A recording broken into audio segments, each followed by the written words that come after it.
Hi, everyone. Welcome to Write Something Weird, your favorite literary show where we talk about creating cool art and building bookish communities. I'm Sophie Stern. I'm a paranormal romance author based in Kansas City, and I'm here tonight with my wonderful guest and my friend, Aud. Hello. Hello. So we've met, oh my goodness, we've done a couple of signings together. I want to say like six. Like, I think we've done Riders on the River and Romance Rendezvous Book Blast like 3 or 4 years together. Is that right? Yeah. Um, I think I've done writers 3 years myself, Hmm. but I was the table person for a dear friend of mine, uh, Yeah. for like several years before that. Yeah. So, and then yeah, That's cool. I think I've done Romance Rendezvous twice, and this will be my third year, question mark. Okay. Double question mark. No, that's awesome. And I love book events because I feel like we get to do stuff like this. Like we get to meet people, whether you are writing and hosting your own table or supporting someone at their table. It's a really nice way to just like make those bookish connections. Mhm. So, Odd, can you tell us a little bit about what you write? I write mostly fantasy, uh, very queer. I have one pen name, Audrey Simmons, where I write like more young adultish romantic fantasy. And then I have my other pen name, Andrea Marie Johnson, which is not my name, so I always stumble over it. Uh, and that one I write like steamy romantasy. Love it. So, quick question about that. So, I also use pen names. I love pen names. I think they're really fun because it's just a really nice way to like experiment as a writer and differentiate without like alienating your readers. So, I write romance as Sophie, and then, I have a young adult pen name. Why did you choose to use a pen name? Was it the same kind of reason, just to have that separation? Similar, yeah. Partially because it was like, well, this is, young adult-ish, Yeah. and not spicy at all. And this is very spicy and queer. Like I said, both of them are queer, but the spicy and queer when you have religious family members, I like to keep that separate. Yeah, absolutely. Well, and I feel like there's like a layer of privacy there, but Mhm, also it means that you can showcase, like, if you do want to show a family member, hey, here's a book that you can read, you can keep that mhm, separate. yeah. Mhm. So, why write queer characters? Well, I'm queer. I'm bi and demi and non-binary.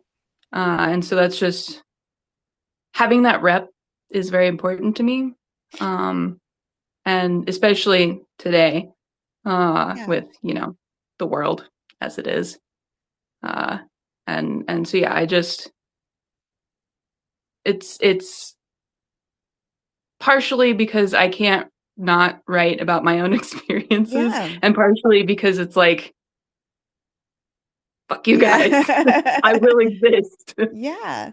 No, I totally agree. And I'm bi, and I have found that when I first started reading romance, it was really hard to find queer characters, and it was really hard to find like a bisexual main character. But now I feel like it's, especially with indie romance, it's becoming Mhm, more and more popular. There's a need for it, but I also feel like authors like you and me are really stepping in to be like, hey, we can write mhm. this for you actually. Yeah. And it's I feel like it's starting to bleed into at least a lot of what I write on my other pen name is polyamorous white Yeah. shoes stuff. Hmm. And I feel like that's starting to bleed into traditional publishing with stuff like, what's it called? Assassin Princess Warrior. Uh-huh. Yeah. There's like oh God, what was the other series? The List? Something Okay, I like that. It's haven't got a read it. purple cover. Cool. It was fun. I thought it was fun. It's got a purple cover. which I love the color purple. Yeah, me Which is too. half the reason I bought it. No, the other half was it said it like just on the front. I think it said something about being a why choose romance, and I was like, Okay. oh yeah. Cool. I also don't want to choose. Yeah. That's really cool. No, you're right though, because I've noticed too when wide shoes started becoming like kind of popular, you kind of had to classify it wherever you could and then just be really, really descriptive in the blurb. But now a lot of Mhm. bookstores do have like that subcategory. Like Amazon has it. Not sure if Barnes and Noble does, but you can select it and be like, this is a poly romance. Mm-hmm. So how has writing queer romance gone for you as far as like reception? Have you found that your readers are like, actually, we super love this? Do you get hate mail? What does that look like for you? Um, it's difficult finding readers, so it's hard to say, honestly. That's fair. I my brand of why choose is FFM plus. Hmm. Um, and the I feel like the majority of it is like one woman and her herd of men, and it's Yeah. a lot of it is straight monogamous coded, and it's Yeah. so it's difficult finding the readers that want the sapphic component in Yeah. there. Um, and I'm also just a small no name person that doesn't know how to market, so I don't have very Okay, many readers. well, I'm gonna stop you. You're not no name. You're amazing. And I love you. And I think you're super cool. Love your stories. But no, I think that's a really interesting thing to bring up. Because I also feel like it can be really challenging to find the readers that want, like you said, that sapphic element. Um, I I actually had a reader tell me one time, oh, Sophie's books are great because by the time you realize the main character is bisexual, you don't care. And I was like, wait, is that a burn or a compliment? Like it feels bad, but Yeah, I don't know what that means. and I was like, you seem like you're trying really hard to be nice, and Yeah. maybe this isn't for you, but I'm not sure. But I do think a lot of people, like you said, look for the M in the MF. Hmm. Yeah. So with that with that in mind, is it challenging to write like a poly or a white choose romance compared to a story that might just have one or two main characters? Um, it definitely requires more.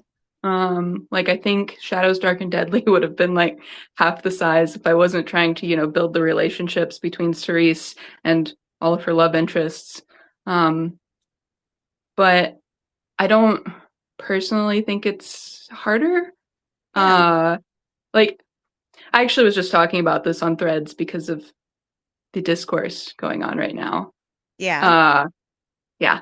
But Shadows Dark and Deadly was originally supposed to be bi for bi, MF, enemies to lovers, like a Okay. like Ben Barnes's Darkling, Okay. Okay. and a grim dark story with a romance Okay. subplot. And I have tried to write enemies to lovers so many times, and I always fail, and I should just give up. But I keep trying, You should and never give up. You should keep I trying. I I did not succeed in writing an enemies to lovers book this time, Next time, next and time.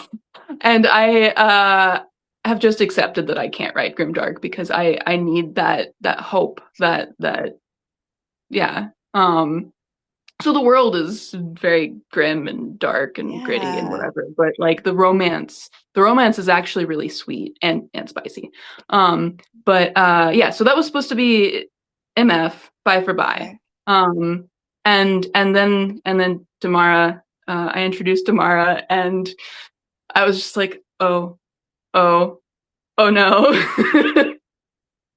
There's too much like sexual tension between the two of them, and she's too charming, and Yeah. well, now it's no longer MF. Wait, that's so is it fair to say that you fall in love with your characters while you're writing them a little Oh yeah. bit? Oh yeah. Yeah. I put a lot of myself into my characters, but also I just, yeah, um, I love Damara. They're amazing, and yeah. Okay, what's amazing about them? What do you love about them? Um, so they, as I said earlier, I'm non-binary, and that was a very slow realization for me. And Damara was actually part of like me cracking my egg because Yeah. their egg starts to crack in book one. They the big spicy scene of the book is between Cerise and Tamara. And during that scene, they have this conversation, and Tamara admits that they don't feel like a woman sometimes, and is that weird? And that was me working out my Yeah. own thoughts.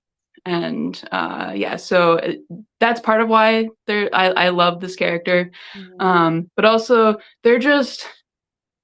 they're a ball of anxiety, and What? Really? yes, and they're sweet, Okay. and I just love this character, and the chemistry that they had with Cerise when I Yeah. introduced them was just like, oh, okay. Well, this is a thing. That's cool. No, that's amazing. And I like how when I hear you talking about them, they feel very real. And I think that's so important. I think it's probably what you said, how you mentioned that you put a lot of yourself into your characters. Is that hard for you, or does it come kind of naturally? Because I feel like authors are either like, I can't build a character, it's really hard, or they're just like, oh, I just, put a little bit of my heart into this one. I sometimes I don't even realize it until later that I've done Mhm. this. Okay. Um, and yeah, so it's just like I don't know. It just happens. I'm a pantser at heart. Sometimes I will outline if I am completely utterly stuck, and I Yeah. know I need that like push to go forward. I will outline if I have to. Or I have a Pride and Prejudice retelling. Yeah, you I do. I Yeah. outlined I outlined the story of like the original, the Pride and Prejudice story, and then outlined a good portion of the my version of it, to make Okay. sure that I hit the beats and whatever. Hmm. Um, but I'm still a pantser at heart. Uh, I was still discovering world building stuff in like draft 5 of Shadows Dark and Deadly. Um, Okay. and yeah, I'm still like discovering world building stuff with that series. And the book one's been published for 2 years now, and yeah. So yeah, it just kind of happens. Uh, yeah. Well, and I feel like it's one of those things that I'm the same way. So as a writer, I feel like it's one of those things where you might not realize it's happening, and then like you said, you go read a draft, or maybe, your books have been out for a couple of years and you go reread them and you're like, "Wow, I really like took something I was thinking about and my character is thinking about it." Or I'm going through like this process of self-discovery along with my character. And I have found as a writer that that is so valuable to me to be able to, it's almost like therapy, and just being able to like work through whatever I'm dealing with. Like my characters can kind of just deal with that for me. Have you had a similar experience? Oh yeah. I pretty much use writing as therapy. Yeah. A lot of my books deal with trauma and abuse, and yeah, so that shows up a lot for reasons. And Yeah. oh god, I was talking about also today. One of the things that Shadows is about is it's subtly about recovering from long COVID. Okay. Um, because Cerise gets this illness, at the very beginning of the book, and she's like out for 8 days and Oh, nearly wow. dies. And the Okay. recovery is a very long time. Like it's most of the book because long COVID was Yeah. it fucking sucked. And I I knew that a lot of people would think it's slow and boring and hate it and stuff, Yeah. but I didn't want to change it. Like I did change some things and rearrange some things to make the pacing a little better. Yeah. Um, but I didn't want to take that away because that it was important to me to show that, to Yeah. show yeah, because it was like 2 years at least of me Wow. struggling, Yeah. um, just tired every day, and yeah. So I had I bet. to show that, even if it's Yeah. only like in the book, it's like 3 months. The first book is over the course of 3 months, and so that's like obviously much shorter time than what I went through. But Yeah. um, yeah, That's still so important though. And I feel like that kind of representation is also really important. Like, hey, it's okay for my character to have like a medical concern that limits them. It's okay for them to have like other things that they're going through. I have a lot of allergies, especially food allergies, and I love writing characters that have, yep, that have food allergies I because, oh, sorry, go ahead. I don't even actually technically have allergies. Allergies. I have a genetic disorder that makes Oh me my goodness. react to everything. Yeah. So Yeah, but it's yeah. weird. Yeah. I wrote this book, The Polar Bear's Fake Mate, and Mm, my main character has an allergy. And it's interesting because I get two kinds of feedback for this book. People either mm. they love it. They're like, I also have an allergy and I'd love to fall in love with a shapeshifter. And I think that you can find love even if you're allergic to strawberries. Or I get people who go, these characters never stop thinking about food and what they can't eat. And I didn't like hearing about their allergies, and this isn't realistic. And it's funny because I feel Ah, like so much of my like day to day is, oh, I'm gonna go out to eat with friends. Is it a place I can eat? Is there anything for me on the menu? yeah. I same thing. Yeah. Yeah. It's like is I mean the big thing right now is like shellfish. So Same. it's like do they have stuff like crab? Am I going to have a reaction? Hmm. Probably. Yeah. Yeah, or even like, I mean, it's so tricky because I know for me, like, I don't want to be a bother, but I'm also like, yes, they do sell chicken at this restaurant that they cook with the shrimp. So I can have a salad and that's okay.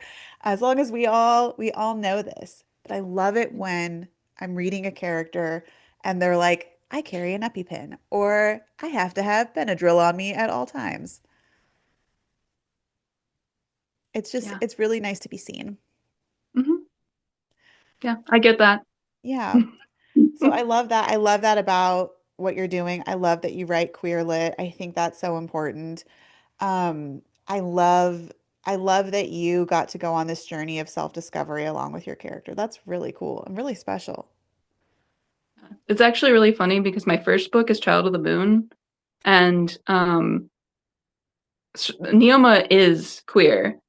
She Hmm. just doesn't realize it. Yeah. And so that book, it's like there's queer side characters, a lot of queer characters, but she doesn't seem like she's queer.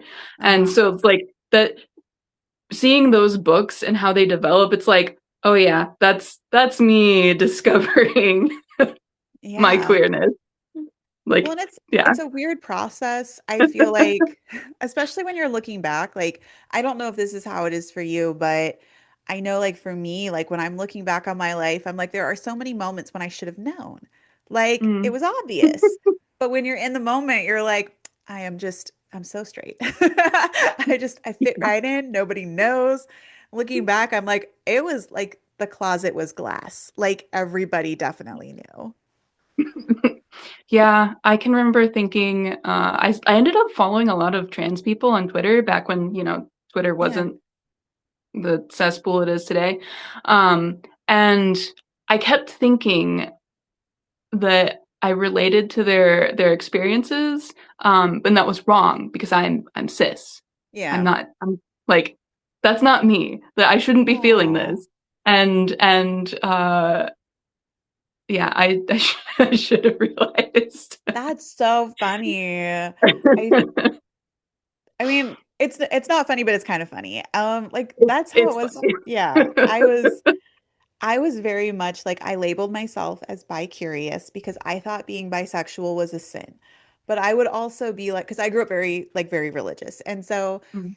for me, like a lot of it was I would have like bisexual or like lesbian friends and be jealous and be like, wait, like that's so cool that you Mhm. you get to be gay. Like I wish I was gay. And then I was like, oh, sweetie. Actually. Yeah, yeah. When I was at university, there were a couple. I probably one of the program I was in, game design and Yeah, animation, is probably one of the more queer uh I can like imagine. programs on campus. Mhm. Um, and so yeah, so there was a lot of queer people, and there was a couple of non-binary people, and I was so jealous of their hair and their like Yeah. their And now whole look at you aesthetic because now.